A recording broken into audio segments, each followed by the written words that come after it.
الشيطان الرجيم. بسم الله الرحمن الرحيم. ما كان محمد أبا أحد من رجالكم ولكن رسول الله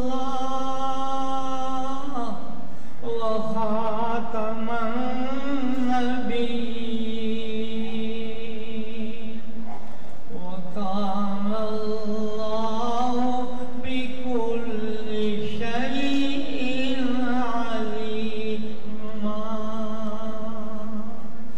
صدق الله العظيم وصدق رسوله النبي الكريم.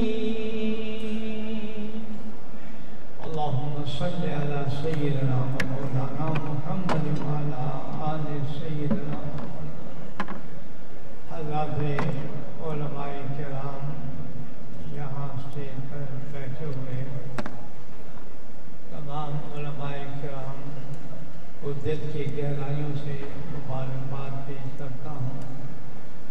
یہ انٹرنیشنل ختم نبوت موومنٹ کی طرف سے جو اتنا بابرکت اجتماع ہوا ہے، میں آج جامعہ اشرفیہ میں ظہر کی نماز کے بعد دورہ حدیث کے طلباء اور ان سب سے یہ دعا کرا کے آیا ہوں. وہ دعا آپ کو سناتا ہوں. میں نے کہا یہ دعا کرنے کے جتنے بھی یہاں میرے احباب عقیدہ ختم نبوت پر پہرا دینے کے لیے آئے ہیں، جس کا اظہار میں اللہ نے ان کو جمع کیا ہے، اللہ جی تیری رحمت کا واسطہ دیتے ہیں ہمیں تو جنت میں بھی تو اکٹھا. میں سمجھتا ہوں جنت میں جانے کے لیے جتنا راستہ آسان یہ ہے کہ عقیدہ ختم نبوت کو بیان کیا جائے. میں لمبی بات نہیں کرتا، بھی بہت چاہ رہا ہے باتیں کرنے کو. بس ایک بات جو اکثر میں سنایا کرتا ہوں کہ حضرت علامہ شاہ کشمیری رحمت اللہ علیہ نے انتقال سے کچھ عرصہ پہلے آپ نے فرمایا مجھے دارالعلوم دیوبند کی مسجد پہ لے جاؤ، محراب میں بٹھاؤ. دو باتیں آپ نے فرمائی، بس وہ سناتا ہوں، لمبی بات نہیں کرتا. فرمایا نمبر 1 میں نے 1400 سال کی تاریخ کا مطالعہ کیا ہے، فتنہ قادیانیت سے بڑھ کر کوئی فتنہ پیدا نہیں ہوا.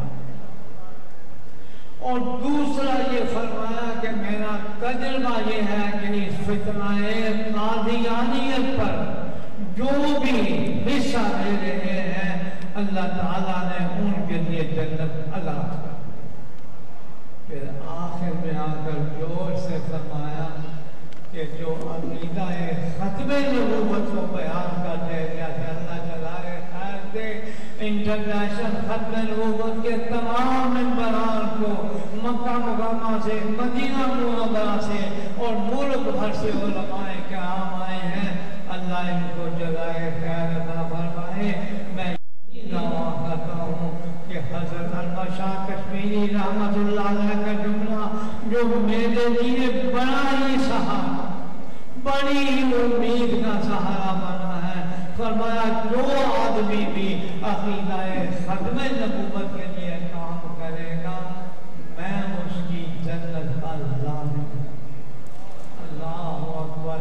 یا اللہ ہم سب کی حاضری قبول فرما. اس عقیدہ ختم نبوت پر یا اللہ جی ہم کو ہر جگہ پر پہرا دینے کی توفیق عطا فرما. اور اس لاہور کے اندر جتنے شہداء ہوئے ہیں اس عقیدہ ختم نبوت پر یا اللہ ہماری طرف سے سب کو جزائے خیر عطا فرما. آمین آمین برحمتک یا